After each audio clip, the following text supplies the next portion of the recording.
Hello viewers, welcome to piping training centre. সাধারণত একজন pipe fitter এবং একজন ফেব্রিকেটরের সবথেকে গুরুত্বপূর্ণ যে বিষয়টা শেখা খুব জরুরি তা হচ্ছে রুলিং এর বিষয়টা। এখন রুলিং এর বিষয়টা এতটা সহজ অথবা সরল না যে খুব সহজে আপনারা শিখতে পারবেন। আসলে এর জন্য আপনাদেরকে চেষ্টা করতে হবে যে অথবা যারা ইউটিউবে ভিডিও দেখে কাজ শিখতে চাচ্ছেন অবশ্যই চেষ্টার উপর থাকতে হবে। প্রথমত আপনাকে কাজের পাশাপাশি যখন আপনারা সাইডে রুলিং গুলো দেখবেন, ওই ড্রয়িং গুলো কালেকশন করে কিভাবে রুলিংটা হলো প্র্যাকটিক্যালি, অথবা আমাদের যে সিনিয়র ভাইয়েরা আছে যারা আশেপাশে আপনারা পাবেন তাদের কাছ থেকে আপনাদের জ্ঞানটা অর্জন করতে হবে। কেননা আপনাকে কেউই আপনার বাসায় যেয়ে কাজ শিখিয়ে দিয়ে আসবে না। তো সাধারণত রুলিং এর ক্ষেত্রে বিশেষ আমাদের একজন পাইপ ফিটার এবং ফেব্রিকেটরকে জানতে হয় যে এর বাহুগুলো কিভাবে বের করতে হয়।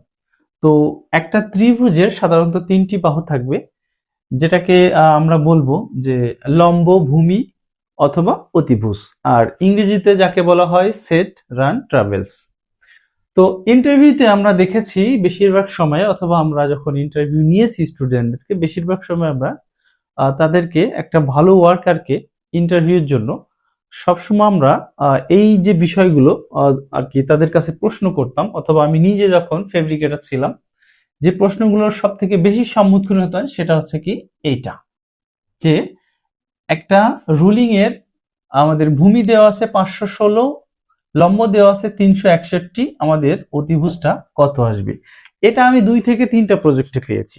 আর বর্তমান সময়ে অনেক ছাত্র আছে আমার ইউটিউবে যারা ভিডিও দেখে রেগুলারলি, তারা কমেন্টস করে ভাই আমাদের রুলিং এর এই বিষয়গুলো একটু সুন্দরভাবে, ভার্টিক্যাল রুলিং, হরিজন্টাল রুলিং এগুলো একটু শিখান। তো আপনারা অবশ্যই দেখতে থাকুন, আমি চেষ্টা করব আপনাদেরকে খুব সুন্দরভাবে বোঝানোর জন্য। এখানে খুব সহজভাবে যদি আমি বলি, সেটা হচ্ছে এর অতিভুজটা শুধুমাত্র আপনাদেরকে বের করা শেখাবো না, এই যে যে তিনটা বাহু কিভাবে বের করতে হয় সেটা আপনাদেরকে শেখাবো খুব ছোট্ট একটা ফর্মুলার মাধ্যমে। এখানে ত্রিভুজে আমরা তিনটি বাহুর মান ধরার জন্য লম্বকে ধরেছি এ, ভূমিকে ধরেছি বি, আর অতিভুজটাকে ধরেছি সি। তো আমাদের যে ফর্মুলা দিয়ে মূলত এই বাহুটা বের করতে হবে। এখন বলতে পারেন ভাই এটা তো আমরা আমাদের এখানে যদি ডিগ্রি দিয়ে দেয় তো আমরা তো এমনি বের করতে পারবো। যদি এখানে ডিগ্রি থাকে এখানে ভূমি থাকে তাহলে এর সঙ্গে এই 10 ডিগ্রি ইন্টু এর সঙ্গে এটা দিলে আমরা এটা পেয়ে যাব, পরে এই দুটো থেকে এটা পেয়ে যাব। তো খুব সহজেই তো পাওয়া যাবে। কিন্তু যদি ডিগ্রি না দেওয়া থাকে তখন আমরা কিভাবে, যে এখানে কোনো ডিগ্রি দেওয়া নেই, আমরা তখন কিভাবে এটাকে বের করব? এর জন্য যদি আমরা ইন্টারভিউ ফেস করি তো আমাদেরকে একটা ফর্মুলা খুব সুন্দরভাবে শিখতে হবে, সেটা হচ্ছে কি পিথাগোরাসের formula, a square plus B square is equal to C square. তো এই ফর্মুলাটা যদি আপনারা সঠিকভাবে বুঝতে পারেন, আশা করি ইনশাল্লাহ আপনাদেরকে রুলিং সম্পর্কে কোনো সমস্যা আপনারা ফেস করবেন না। তো ফর্মুলাটা খুবই সহজ, a square plus B square is equal to C square.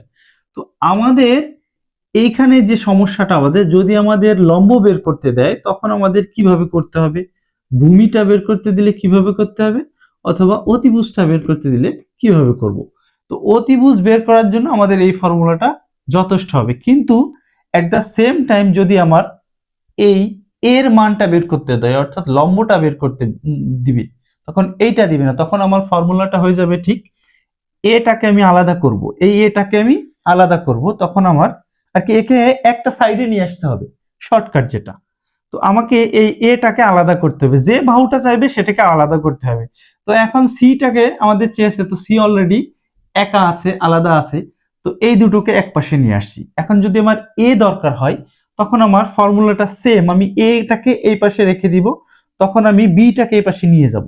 এটাকে আলাদা করার জন্য আমার ফর্মুলা হবে a square is equal to C square minus B square. এখন বলতে পারেন যে এখানে তো প্লাস ছিল এখানে, তো আমরা সাধারণত জানি যে ত্রিভুজে ম্যাথমেটিক্স এর ক্ষেত্রে বিশেষ সমান যে চিহ্ন থাকে, ইকুয়াল যে চিহ্নটা, এই সমান চিহ্ন যদি এই পাশে প্লাস থাকে, ঘুরে যদি এই পাশে যায় তাহলে এটা মাইনাস হয়ে যায়।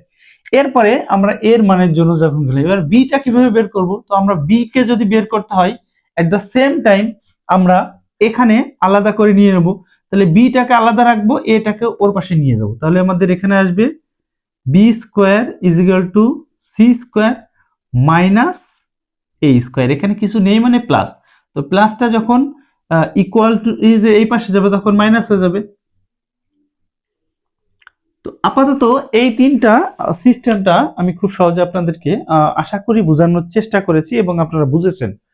এখানে প্রথম মেন ফর্মুলাটা এটা হচ্ছে পিথাগোরাসের formula, A square plus B square is equal to C square. তো এটাকে আমাদের সির মানটা বের করার জন্য, আর যখনই এ লাগবে তখন এটাকে আলাদা করে দিলাম, এখানে প্লাসের বি স্কোয়ারটাকে মাইনাসের বি স্কোয়ারে নিয়ে গেলাম, ঠিক আছে। এরপরে যখন আমাদের বি এর মান লাগবে তখন বিটাকে আলাদা করে সি স্কোয়ারের সঙ্গে মাইনাস করলাম আমাদের এই স্কোয়ারটা। তো এখন বির মান আলাদা বেরোবে, এর মান সির মান আলাদা বেরোবে এবং এর মান আলাদা বেরোবে। তো এখন আমরা প্রথমটা যদি বের করি, খুব সহজে আপনারা বোঝার চেষ্টা করেন, তাহলে এর মান হচ্ছে 361 এর স্কোয়ার প্লাস বি এর মান হচ্ছে 516 এর স্কোয়ার ইকুয়াল টু সি এর মান আমাদের জানা নেই, এখানে কোশ্চেন মার্ক দেওয়া আছে, তো আমরা এখানে যা আছে তাই দিয়ে দেবো। এখানে 361 যদি আমরা স্কোয়ার করি তাহলে আমাদের অ্যান্সার আসতেছে হচ্ছে 130321 প্লাস 516 স্কোয়ার। তো 516 স্কোয়ার সম্পর্কে যদি আপনাদের কারো বুঝতে অসুবিধা হয়, এর উপরে স্কোয়ার মানে কি 516 গুণ 516, অথবা আপনারা ক্যালকুলেটর ডাইরেক্ট স্কোয়ারের চিহ্ন আছে সেটা ব্যবহার করলেও হবে। তো আমাদের এখানে আসতেছে হচ্ছে 266256 ইকুয়াল টু যা ছিল সির স্কোয়ারে থাকুক। এখন আমাদের যখন আমরা এই দুটো প্লাস করব, এই দুটো একজনের সাথে যোগ করব, তখন আমাদের যোগ করে আমাদের রেজাল্টটা আসতেছে হচ্ছে 130321। তো এখানে আসবে 396577। এরপর সমান সি এর যেমন ছিল স্কোয়ার সেটা আমরা রেখে দিলাম। তো এখন আমাদেরকে বুঝতে হবে যে সিটা রয়েছে ডান দিকে, তো আমাদের মানটা আমরা এই সাইডটা চেঞ্জ করে নিব, সি স্কোয়ার ইকুয়াল টু 396577। এরপরে আমাদের যখন আমরা এটাকে, এখন একটা জিনিস আপনাদেরকে খেয়াল করতে হবে, সেটা হচ্ছে এই যে সির উপরে যে স্কোয়ার আছে আমাদের লাগবে তো সির মান, সি স্কোয়ারের মান তো লাগবে না। তো এক্ষেত্রে বিশেষ আমাদের এই যে স্কোয়ারটা যখন সমান চিহ্নর ওই পাশে চলে যায় তখন রুট হয়ে যায়। তো এখানে আমরা সি সমান সমান এই স্কোয়ারটা এই পাশে চেঞ্জ হয়ে রুট ওভার হয়ে যাবে 396577। আমাদের অ্যান্সার এসেছে সি সমান সমান আমাদের অ্যান্সার এসেছে 629.74। এরপরে আরো হচ্ছে এটা দেওয়ার দরকার নেই, তো আমাদের সি এর মান আসবে হচ্ছে 629.74। তো এটা হচ্ছে আমাদের সি এর মান 629 আসছে। এখন মনে করেন যে আমাদের দরকার হচ্ছে, এটা আমরা পেরেছি মনে করেন, এখন আমাদের দুটো বাহু দিয়ে দিয়েছে, এইটা আর হচ্ছে এইটা, তাহলে আমাদের এটা বের করতে হবে। তো এটা আমি ইরেজ করে দিলাম, এটা আমি ইরেজ করে দিলাম।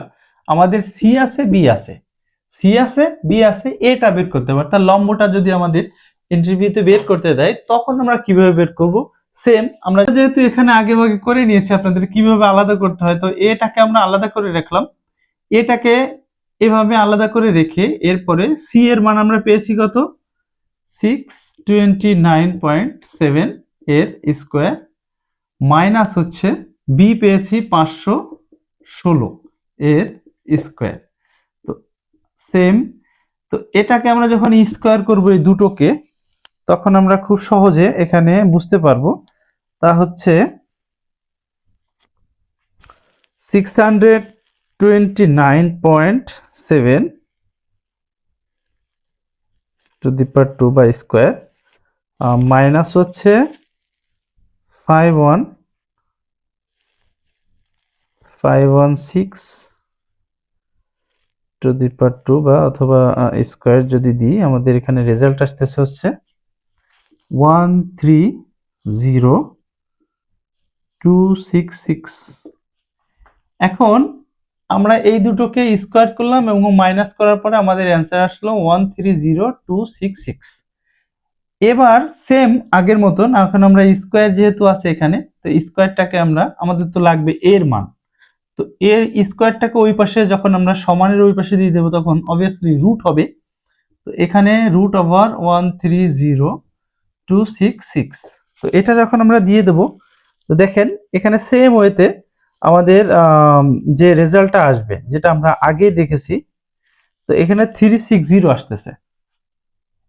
তাহলে এ সমান হচ্ছে 360, এখানে আছে 361, তো এখানে 360 পরে 0.9 আছে, তো আমরা জানি দশমিকের পরে 8 অথবা 9 থাকলে 1 ধরা যায়, তো 360.9 মানেই হচ্ছে 361, হালকা একটু কম থাকে, এটা কোনো বিষয় না। তো আমরা এ এর মানটা পেয়ে গেলাম। যাই হোক, এখন আমাদের দরকার হচ্ছে এই বি এর মানটা। আমাদেরকে বললো যে এটা সমান হচ্ছে 361 আছে, কিন্তু আমাদের বি এর মান নেই। তাহলে এই বি এর মানটা তখন কিভাবে বের করতে হবে আমি আপনাদেরকে খুব সহজে বোঝাচ্ছি, আপনারা চেষ্টা করবেন, ইনশাল্লাহ অবশ্যই পারবেন, এটা খুব সহজ। তো এই পিথাগোরাস ফর্মুলাতে তাহলে আমরা বিটাকে আলাদা করে নিয়েছি, কিভাবে সেটা দেখিয়েছি। তো B square equal to C square minus A square.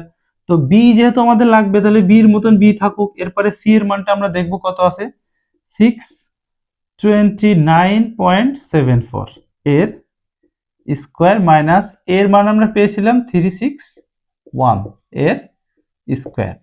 তো বিটা বরাবর রেখে যখন আবার আমরা এই দুটোকে আমাদের ফর্মুলার মাধ্যমে নিয়ে আসবো, 629.74 এর স্কোয়ার মাইনাস হচ্ছে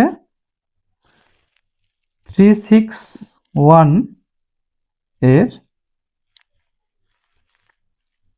স্কোয়ার। তো আমাদের রেজাল্ট আসতেছে হচ্ছে 266.251। তো এটা যখন আমরা পেলাম, তো সেম ওয়েতে যখন এখানে বির সাথে স্কোয়ার আছে, আমাদের তো লাগবে মাত্র বির মান, আমাদের তো স্কোয়ারের মান লাগবে না, তো স্কোয়ারটাকে ফেলে দেবো সমান সমানের ওই পাশে এর উপরে। তো আমরা শুধুমাত্র বি রেখে স্কোয়ারটাকে যখন ফেলে দেবো তখন হয়ে যাবে √266.251। তো আমাদের বি ইকুয়াল টু আমাদের যখন যদি আমরা এখানে রুট করি, √266.251, তো অবভিয়াসলি আমাদের রেজাল্ট আসবে হচ্ছে 515.9। তো আমি আগেই বলেছি দশমিকের পরে 8 অথবা 9 থাকলে 1 ধরা যাবে, তো এখানে আমরা ধরে নেব হচ্ছে কি 516, যেহেতু 515.9 ছিল তাহলে 516 ধরে নিলাম, যেটা আমরা আগে থেকেই এখানে আমাদের আছে। তো এভাবে আমরা আমাদের ট্রিঅ্যাঙ্গেলের বা রুলিং এর একটা বাহু অথবা দুটো বাহু থাকলে কিভাবে আর একটা বের করতে হয় আপনাদেরকে সিরিয়াল অনুযায়ী 3টে বের করে দেখালাম। পাইপিং ট্রেনিং সেন্টার থেকে আমি সবসময় চাই যাতে আপনারা প্রবাসে যে যেখানে থাকেন না কেন ভালোভাবে কাজ শিখে আপনি ভালো থাকেন এবং আপনার পরিবার ভালো থাকুক, সাথে আমার দেশটাও ভালো থাকুক, এটা আমরা সবাই চাই ইনশাল্লাহ। আর যদি আপনার পরিচিত কোনো ভাই বন্ধু অথবা আত্মীয় স্বজন বাংলাদেশ থেকে প্রবাসে যেতে চাই, অবশ্যই তাকে কাজ শিখিয়ে নেবেন, এজন্য পাইপিং ট্রেনিং সেন্টার আপনাদের সঙ্গে আছে। ভর্তির বিষয়ে জানতে স্ক্রিনে দেওয়া নাম্বারে যোগাযোগ করবেন, আমাদের এখানে থাকা খাওয়ার সুব্যবস্থা আছে, কোনো সমস্যা নেই আলহামদুলিল্লাহ। অলমোস্ট 200 স্টুডেন্ট অলরেডি দেশের বাইরে আমাদের স্টুডেন্ট আছে এবং তারা খুব ভালো আছে কোনো প্রকার কোনো সমস্যা ছাড়া। এখন কথা হচ্ছে যারা প্রবাসে আছে তারা তো বাংলাদেশ থেকে কাজ শিখিনি, এখন তাদের স্কিলটাকে ডেভেলপ করবে কিভাবে, একজন পাইপ ফিটার থেকে ফেব্রিকেটর হবে কিভাবে অথবা ফেব্রিকেটর থেকে ফোরম্যান কিভাবে হবে, এর জন্য পাইপিং ট্রেনিং সেন্টারের পক্ষ থেকে আমরা অনলাইন কোর্সের ব্যবস্থা করেছি এবং আগেও ছিল, শুধুমাত্র রমজান মাস উপলক্ষে আমাদের ক্লাসটা আর কি করানো হয়নি, আবার নতুন করে 1 তারিখ থেকে শুরু হচ্ছে। যারা ইচ্ছুক ভর্তি হওয়ার জন্য অলরেডি অনেক ক্যান্ডিডেট নক করছে, তো আপনারা যদি চান যে সামান্য কিছু টাকার বিনিময়ে আপনারা এই কাজটা সুন্দরভাবে অনলাইনে শিখবেন, তো অবশ্যই যোগাযোগ করবেন। ধন্যবাদ সবাইকে।